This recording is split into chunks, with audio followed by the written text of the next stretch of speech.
러시아라는 나라가 있죠. 지금은 수도가 모스크바죠. 근데 그 전에 제정 러시아 때는 거기 상트페테르부르크라고 페터스부르크라는 곳이 수도였습니다. 제가 한번 가보았는데 거기는 엄청나게 큰 궁전들이 있습니다. 여름 별장, 겨울 별장 해가면서 그 규모가 우리의 상상을 초월해요. 근데 거기에 한 정원이 있는데 정원 앞에 한 모서리에 병사 둘이서 보초를 서고 있는 거예요. 늘 시간이 되면 거기 가서 보초를 쓰고 또 교대하고 그러는 거예요.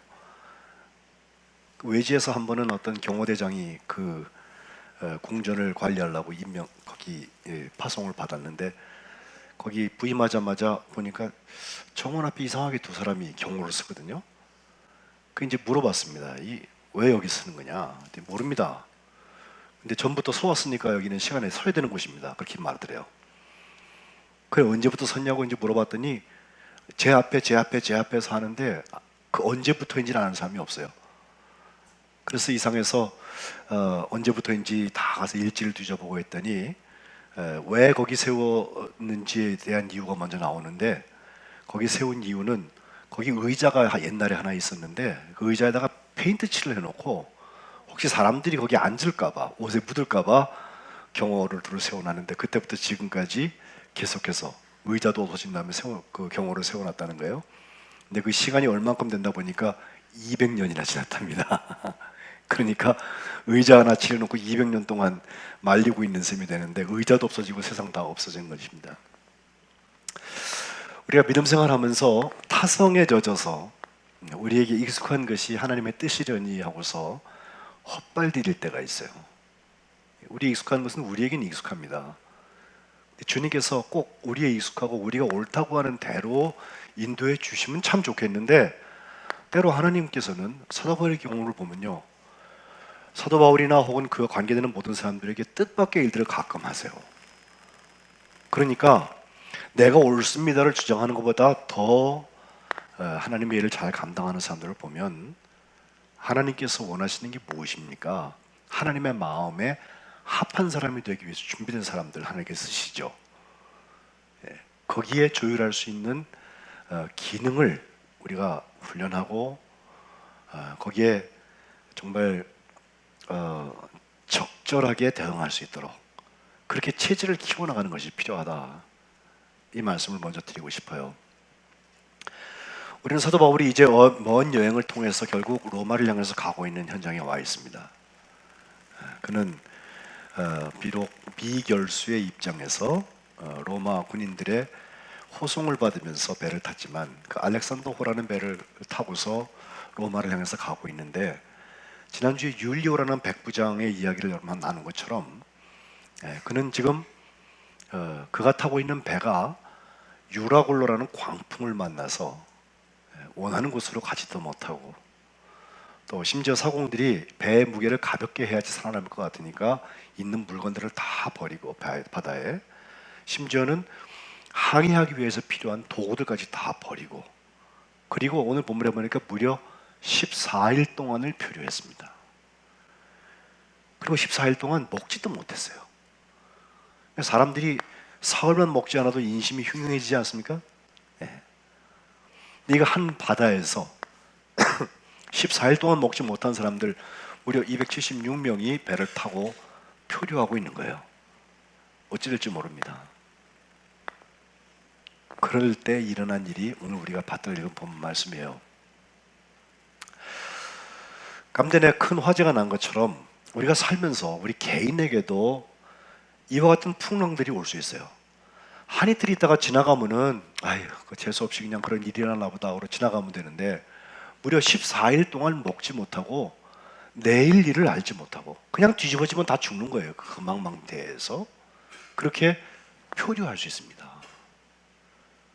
그때 우리가 하나님 도대체 어디 계십니까? 묻는 것은 사도 바울과는 전혀 다릅니다. 사도 바울은 아예 출발할 때부터도 지금 가면은 위험하다는 것도 하나님 알려주셨고 그래서 가지 말라고 만류했었고 근데 그게 순풍에 띄워놓은 것이 가다가 유라굴로를 만나가지고선 그렇게 빙글빙글 돌고 지금 14일 동안 가고 있거든요. 근데 사도 바울은 분명히 확신하는 게 있어요.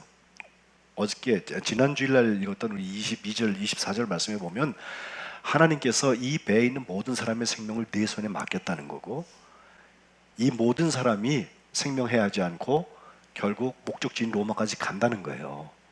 예.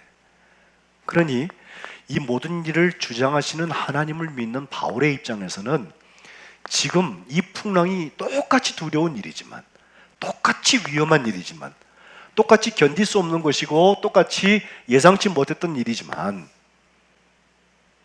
그 문제보다 크신 하나님을 믿는 거죠. 또 하나님은 그런 계시를 사도 바울에게도 주셨고 결국 그 일을 이루실 거다. 나의 삶에 이것은 하나의 해프닝이나 에피소드로 지나갈 일이지 이게 나의 삶을 완성하지 못하는 일이다. 이걸 확실히 믿고 있는 거죠. 그걸 다른 말로 함께 플러스라고 그러는 거예요. 예수 믿는 사람은 무슨 일이든지 만나든지 만사 형통하리라 찬송우리가 하는 것처럼 아무런 일도 없이 그냥 순풍에 돋다듯이 모든 일이 다 잘 돼야만 예수 믿는 게 아니에요. 어쩌면 예수 믿기 때문에 생겨지는 이유 없는 고난들도 있어요. 사명을 감당하기 위해서 하나님께서 우리를 훈련시키시는, 우리의 DNA도 바꾸시고 우리의 체질도 바꾸시고 더 이상 200년 이상 거기서 보초 쓰지 말라고 말씀하실 때가 있단 말이죠. 그런데 역사가 조금 되고 믿음의 연조가 조금 되면 우리는 금방 하나님 왜 하필이면 이렇게 하면 안 돼요 라고 거꾸로 우리의 의견을 하나님께 댑니다. 그것은 사실 인도함을 받는 함께 플러스가 아니죠. 예. 어떤 면에서 보면요, 내가 주님과 함께 하는 게 굉장히 힘들 것 같잖아요. 근데 이런 생각도 들어요. 주님이 나와 함께 하시기는 얼마나 힘들까. 제가 엉망이니까. 예? 예. 제가 주님과 함께 하는 게 굉장히 불편합니다. 주님과 함께 하면요 함부로 말해서도 안 되고 주님이 다 듣고 보고 계시니까. 또 나한테 조금 불합리하고 손해가 오는 일이 생겨도 주님이 보고 계시니까 참아야지. 어떻게 이게 돼요. 내가 불편하잖아요. 근데 거꾸로 주님은 나 때문에 얼마나 불편하실까. 예.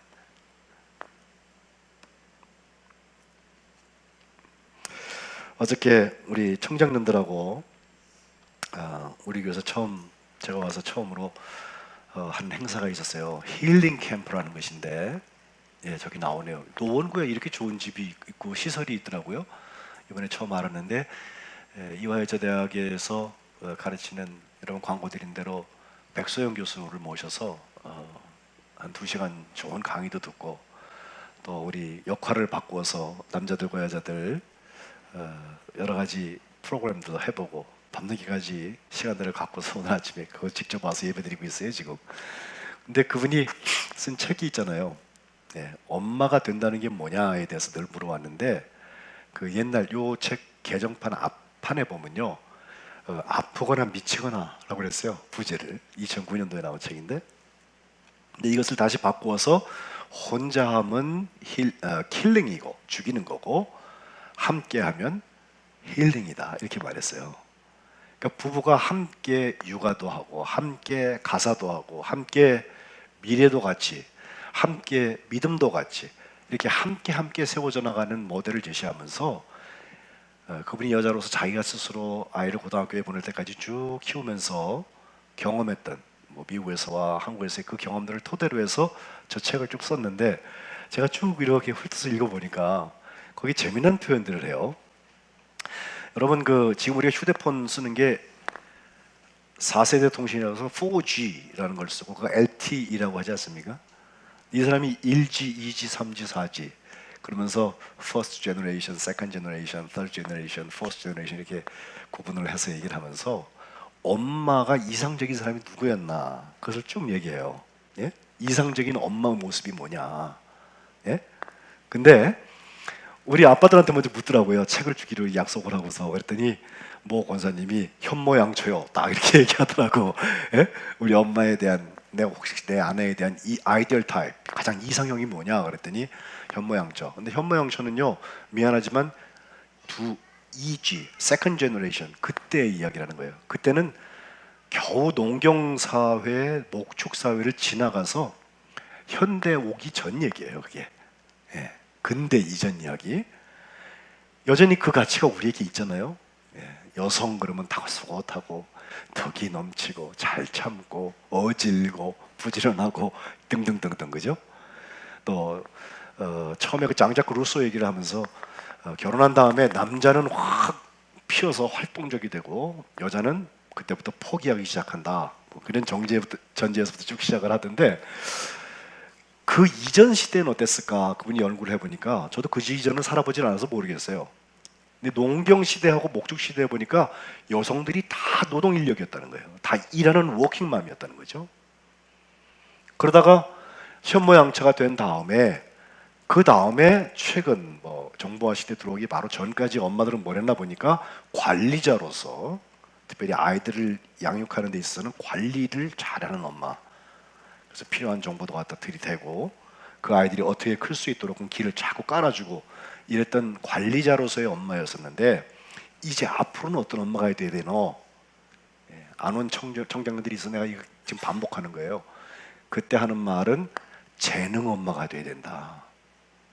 이건 이제 학자들이 하는 말 중에 그 메리토크라시라는 말이 있는데, 그게 능력주의 혹은 재능주의라는 것인데, 이제는 아이들에게서 가능성을 발견해서 그가 어떤 길을 갈 수 있는지를 계속해서 옆에서 도와주고 길을 깔아주는 일들을 잘 할 수 있도록 해야 되는데, 그러기 위하여서 기자로 시작하는 4개의 동사를 우리에게 숙제로 주었어요.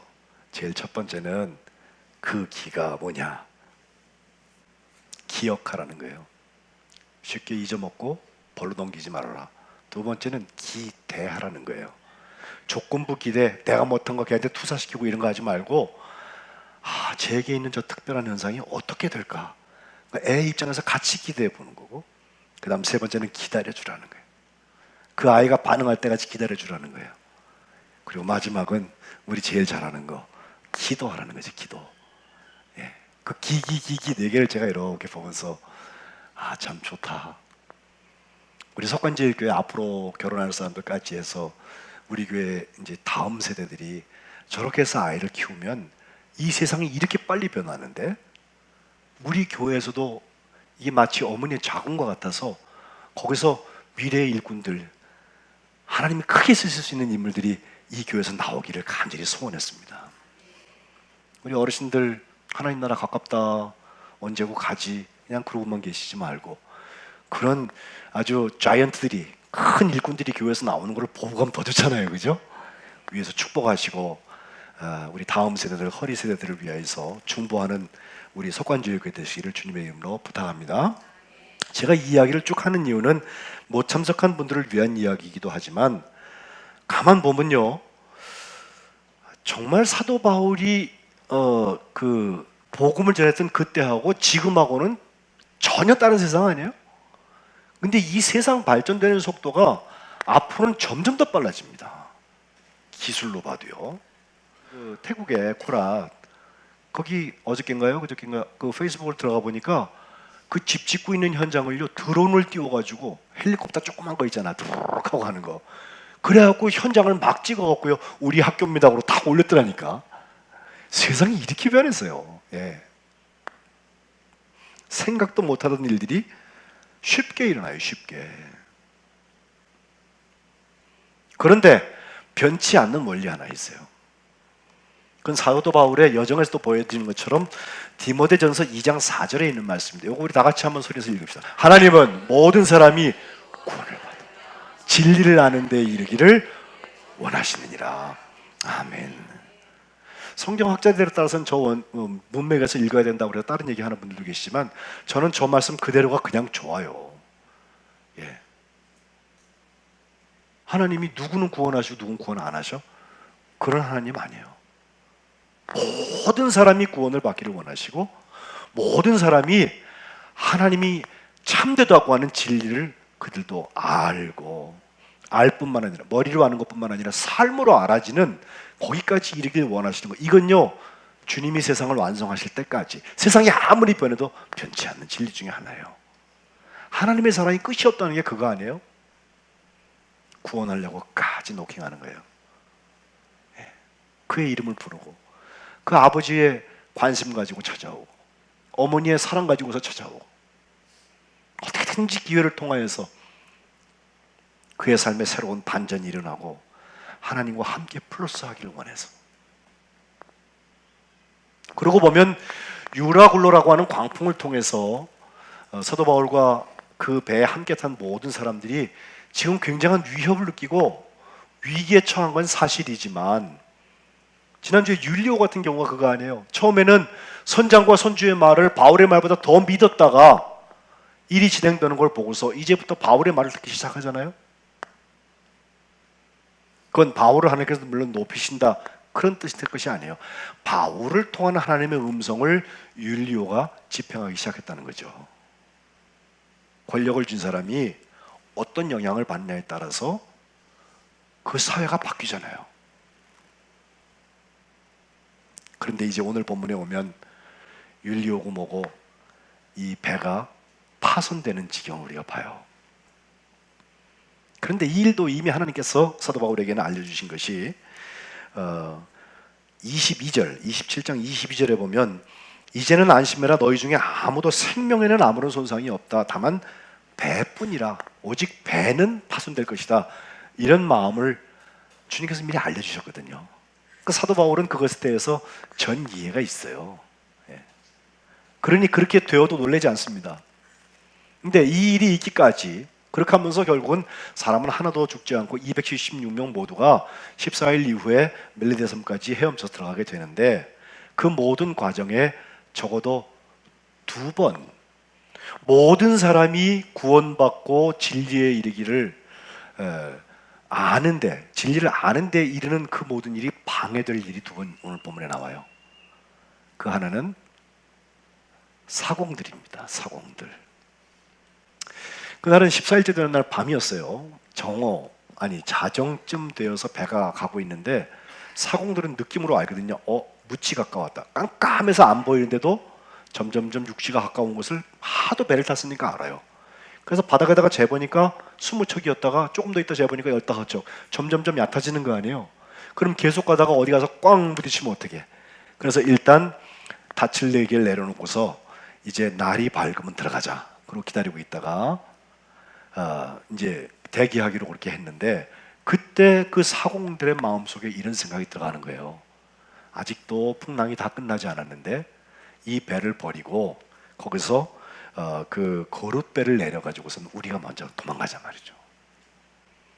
우리는 살 수 있잖아요. 그렇게 하면 뱃사람들이니까. 14일 동안 개고생했으면 됐단 말이에요. 그런데 이들이 그런 일을 하려고 하는 것을 거룻배를 바다에 내려놓고 있는 그 모습을 사도 바울이 백부장과 군인들한테 이야기했더니 이렇게 말합니다. 만약에 이 사공들이 배에 남지 않으면 너희가 구원을 받지 못한다 그랬어요. 그 뱃속에 함께 있어야 돼요. 그러자 군인들이 거룻줄을 딱 끊어가지고선 배를 띄워버리는 거죠. 도망가지 못하게. 사공들 도망 못 갔습니다. 결국 276명 나중에 그 멜리데 섬에 그 도착할 때 그들의 이름도 거기에 있습니다.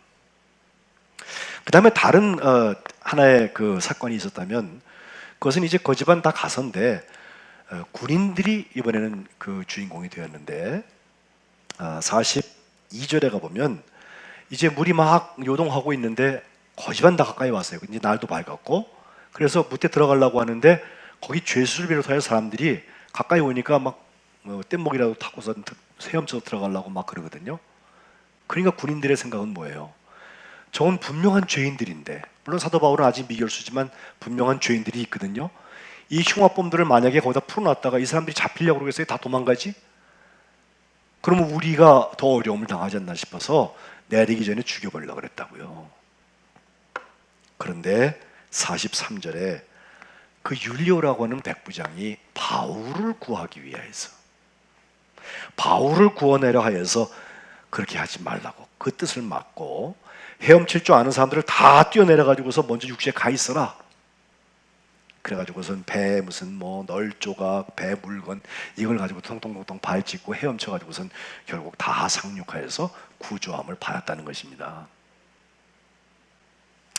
하나님께서 하나님의 일들을 이루시는 방법들이 참 많습니다. 우리가 당시에 보면요, 우리는 사공의 입장에 서서 우리라도 살아야지 무슨 얘기냐고, 잘못하면 다 죽는다고, 이런 합리화적인 그 슬로건을 내세운 다음에 자기 이기주의, 자기 집단 이기주의, 우리 집, 우리 속, 우리 식구, 우리 가문, 우리 친구들, 이 사람들은 살아남아야 되고 나머지는 어떻게 되든지 말이지, 사공처럼 말이에요. 이것이 교회를 무너뜨립니다. 이것이 복음 전하는데 방해가 됩니다. 또 하나 군인들의 입장은 무엇입니까? 자기들이 알고 있는 저 죄수들, 저 사람들 풀어놨다가는 죄수들이 도망가는 날에는 또 큰일이 나지 않겠는가. 그리고 죄수들을 끝까지 잘 호송하는 것이 우리의 임무니까 책임이라는 도장을 딱 찍어서 저 사람들은 차라리 죽여버리는 게 낫다고 섣부른 정죄와 비판을 할 수 있다는 것입니다. 근데 그렇게 됐었으면 사도 바울도 거기서 죽었겠죠? 살아계신 하나님께서 복음을 전해서 사람을 구원하시기 위해서 우리 개인들과 또 우리 교회와 그리스도인들의 모임들을 쓰시는데, 그것이 선교지였던 우리 고향이든 어디서든지 마찬가지입니다. 교파가 각건 다르든 마찬가지입니다. 우리가 정말 주의해야 될 것 하나는 선장들, 선원들처럼 이기심, 우리만 살겠다고 하는 마음, 그거 갖고 안 돼요. 30년 전에 이 땅에 복음이 들어왔을 때 선교사들이 자기들의 이기주의를 가지고 있었더라면 이 땅에 복음이 설 수가 없습니다. 그 선교사들은요, 20대에 와서 아이 갓난애기 와서 낳고 같이 죽었어요. 물론 좀 오래 사신 분들도 계시지만 그분들은 사는 동안에 본국에 연락을 하고 왔다 갔다 하면서 본국에서 많은 재물과 많은 인력들과 많은 하나님의 사랑을 전할 수 있는 일들을 계속 통로 역할을 해서 이 땅에 이만큼 복음이 전해진 거예요. 그런데 이만큼 뭐 4분의 1이 그리스도인이 됐다, 이쯤 지경이 되니까 우리는 샴페인을 다 터뜨렸죠. 이제 유치세로 가면은 몇십 년 후에는 한국은 기독교 국가가 될 것이다, 이런 이상한 꿈에 빠져버렸죠. 자기 이기주의에 다 빠져버렸죠. 우리 교회는 어려움 당해서는 안 되고, 우리 교회는 무조건 잘 돼야 되고, 남의 교회들은 어찌 되거나 말거나 아무렇게나 말해버리고, 심지어는 어떤 교회 가보면 교회 안에서도 총금 맺고 나눠서 싸우고 있어요. 하나님의 뜻 앞에 순종할 준비는 전혀 되어 있지 않습니다. 돌아가신 고 옥하는 목사님께서 피를 토하면서 설교했던 설교를 뭔가 그럴듯한 참 선한 일, 주님의 일을 하느라고 동분서주하며 요란을 떠는데 전부 마음이 허영에 들떠 있어. 자기 생각대로 해. 의견이 안 맞으면 다투어. 서로 시기 질투해. 편당이 있어. 한 마음이 안 돼. 이것은 교회의 병입니다. 영적으로 굉장히 어리다 그 말입니다. 이미 내 손에 들어온 구원, 이것을 지키는 것은 쉬운 일이 아닙니다. 믿는다고 무조건 구원받은 줄로 착각하고 복종하지 아니하면서 되는 대로 사는 사람, 안심할 수 있느냐? 안심할 수 없어요. 순종 안 하는 사람이 그 믿음이 진짜입니까? 어때? 순종 안 하는 사람이 진짜 구원받았다고 말할 수 있습니까? 순종 안 하는 사람이 과연 하나님의 자녀라고 우리가 단정할 수 있나요? 못한다 그 말입니다. 하나님 사랑한다 하면서 행함 없는 믿음은 죽은 것이니라. 우리가 하나님의 말씀에 복종하고 주님의 명령에 순종하는 삶이 얼마나 중요한가? 믿음만큼 중요하다 그 말입니다. 예수 그리스도께서 죽기까지 복종하셨으니 너희도 복종하라 하는 것입니다. 이제는 누구 차례입니까? 하나님이 죄인에게 무조건 안겨주신 영생의 축복 얼마나 귀합니까? 이거 놓치지 않기 위해서 일생 동안 부들부들 떨면서 하나님의 말씀에 복종하여 결국은 하나님 나라에 들어가도록 노력하라 하는 뜻입니다. 인간의 자연 의지만으로 안 돼요. 강제 노동이 아닙니다. 억압으로 끌려가는 것이 아닙니다. 하나님의 너무 좋은 가치가 나의 의지를 먼저 변화시켜 주셨기 때문에 우리 하나님은 좋으신 분입니다. 믿으십시다. 주님이 내 안에 계신다는 걸 믿읍시다. 그러면 복종이 절대 어려운 것 아닙니다. 마지막 날 예수님이 오시는 날, 그리스도의 날에 사랑의 교회 10,000명이 넘는다고 하는데 가서 해보니까 한 300명 와서 앉아있으면 이거 얼마나 기막힌 일이요. 그게 천국이 아니라 지옥이 되어버릴 거예요. 세상에서 주님의 뜻대로 좋은 소원 가지고 복종하면서 살다가 나중에 예수님 앞에 서게 되면 서로 쳐다보는 것이 얼마나 자랑스러울지 그날을 우리는 고대하고 사는 것 아닙니까? 복종하며 살자. 복종하려고 할 때 능력 주신다. 순종하려고 할 때 능력 주신다. 하나님은 절대로 우리를 강제로 끌고 가시는 분이 아니요, 무조건 명령하고 안 되는 일을 발로 차면서 하라고 하는 분이 아니라 우리의 마음을 변화시키며 우리의 마음을 부드럽게 하시며 우리로 하여금 순종할 수 있도록 계속 힘을 주시고 능력을 공급하시는 우리 아버지 하나님이시라는 걸 알고 전심을 다해서 순종하여 두렵고 떨림으로 우리 구원을 이루는 저와 여러분이 되시기를 바랍니다. 아멘. 꼭 예수님 말씀하시는 것 같아. 혹은 사도 바울이 말하는 것 같아. 지금 한국교회 이상한 병 중에 순종하는 사람은 바보같이 보여지는 병들이 있어요. 그런가 하면 벼슬하는 것 같이 보여지는 사람 중에 보면요, 열심히 순종하면서 말씀에 순종하고 하나님 우리에게 주신 축복의 길들을 따라서 걸어가는 그 일에 순종하는 게 아니라 가나안 성도를 싹 뒤집어 보면 안나가 성도잖아. 가나안 뒤집으면 안나가 아니에요? 가나안 성도라는 사람들이 무려 100만 명이래요. 지금 교회 나오다가 교회 안 나오고 있는 사람들이 100만 명이 된대요. 그 사람들은 지금 시간쯤에서 교회를 찾는 것이 아니라 어디 다른 데 가가지고서 편안하게 누워서 텔레비전이나 혹은 스마트 기기를 통하여서 설교 보면서 누가 잘했는지 못하는지 그 얘기하고 있습니다. 저는 그분들에 대해서 뭐 정죄하고 싶은 마음 없어요. 다만 제가 하고 싶은 얘기는, 그러면 손은 누가 키워요? 주님이 피값으로 사신 교회는 누가 지켜요? 주님은 지금도 이 교회, 뭐 석관제일교뿐만 아니라 모든 세워진 교회를 통하여서 영혼을 구원하시려고 하시는데, 정작 그 자리에서 주의를 감당해야 될 사람들은 딴 생각하고 있고 자기 이기주의에 빠져있는 사공이 되었거나 아니면 자기 생각의 기준에 의해서 사람들을 정죄하고 비판하는 군인들이 되어 있거나, 그러면 어떻게 모든 사람이 구원받기를 바라냐 말이에요.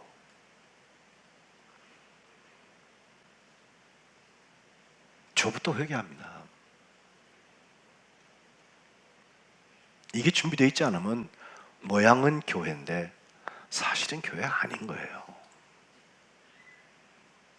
한 영혼이 예수님을 영접해서 삶이 변화되는 모습을 보면 천국의 모든 천국의 천사들이 그렇게 기뻐한다고 그랬어요.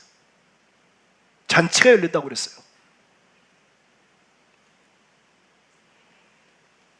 하물며 한 배를 타고 있는 276명이 다 같이 살아나는 데까지 가는데 배가 파손된 게 중요해요? 영혼 구원받는 게 중요하지.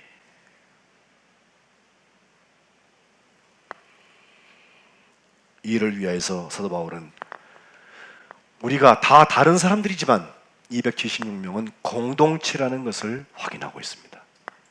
두 가지 했습니다. 하나는 사공들 놓아주면 안 된다. 다 같이 가자. 다른 하나는 음식을 함께 먹었습니다. 밀가루를 가지고서 빵을 만들었을 거예요. 아마 떡이라고 되어져 있는데 그 빵을 만들어서 같이 배불리 먹은 다음에 남은 밀가루는 다 버려버려. 그리고서 육지를 향해서 들어가게 돼요. 한 솥에서 밥 먹는 거, 이거 쉬운 일 아닙니다. 우리는 당연하게 여기죠? 그렇지 않습니다. 우리가 빵 사역을 통하여서 지금 4호점까지 네팔까지 가 있고 이제 곧 5호점을 준비하고 있는데, 선교지에서 그 빵을 가지고서 복음을 전하는 일이 참 귀한 것 같아. 예. 하나님이 빵을 통해서 복음을 전하는 일을 그들에게 우리가 훈련시키고 같이 네트워킹해서 해보자고 하고 해봤더니 이게 무슨 다른 것 주는 것보다 예? 얼마나 마음이 쉽게 열리는지 몰라요. 그리고 빵만 먹고 예수 안 믿어도 돼. 일단 빵이나 먹어라. 쉽잖아요. 예. 누구든지 마음이 열려요. 구제도 할 수 있고요. 마찬가지로 사도 바울이 우리가 함께 먹고 힘을 얻자고 19 동안이나 굶지 않았느냐고. 그래서 함께 먹은 다음에 힘을 얻어서 결국 배가 이물과 고물이 하나는 붙들리고 하나는 흔들려가지고 우선 배가 파손되고 말지만 그때 해안이 가까웠으니 다 헤엄을 쳐서 276명 전원 구원받았다는 것입니다. 그리고 가봤더니 그가 섬이에요. 도망갈 곳도 없어요. 거기도. 예. 나중에 거기서 로마까지 가게 하는 하나님의 여정을 이제 28장에서 우리가 보게 되는데 그렇습니다. 우리 석관지교회 이제 앞으로 갈 길들이 참 멀어요. 예. 나만 생각하면 안 돼요, 여러분. 그래서 지금 푸른 세대들을 어떻게든지 중심적으로 집중적으로 훈련하고 세우고 또 그들에게 하나님의 역사가 흐르기 위해서 우리가 땀 흘리고 돕고 후원하고 그래야 될 때인 것입니다. 그렇게 해도 될까 말까 해요. 찰랑찰랑해요. 아슬아슬해요.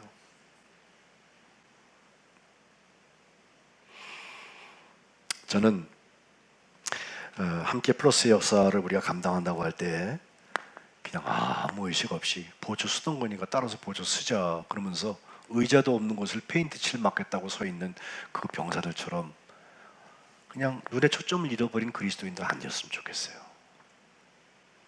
실시간 우리에게 말씀하시는 성령의 감동을 따라서 사공의 이기심이나 군인들이 가졌던 판단, 정죄 다 내려놓고 모든 사람이 구원받길 원하시는 하나님의 손에 쓰임 받으시기를 주님의 이름으로 축복합니다.